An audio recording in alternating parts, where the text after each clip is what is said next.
Joseph's brothers in Egypt. The 7 years of plenty passed, just as Joseph had foretold. Now the 7 years of famine began.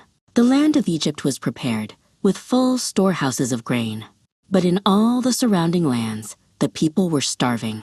In Canaan, Jacob and his family had no food.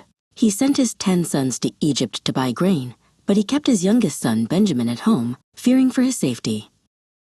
The 10 brothers arrived in Egypt and were brought before the man in charge of all the grain.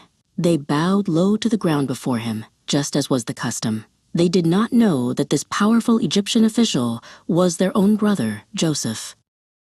Joseph recognized his brothers at once, but they did not recognize him. He remembered the dreams he had as a boy, of his brothers' sheaves bowing down to his. He spoke to them harshly, pretending to be a stranger. "Where do you come from?" he demanded. "From the land of Canaan, to buy food," they replied.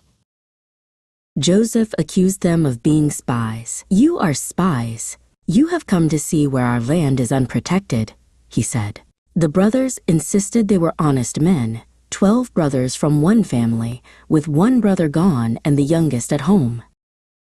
"This is how you will be tested," Joseph declared. "One of you will stay here in prison, while the rest of you go and bring your youngest brother back to me.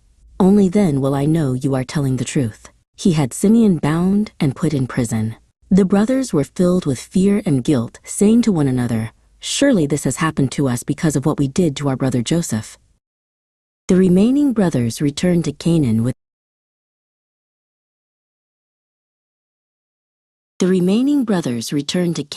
their sacks full of grain. They told their father, Jacob, everything that had happened. When they found the money they had paid for the grain was back in their sacks, they were terrified. Jacob was heartbroken. "You have taken my children from me," he cried.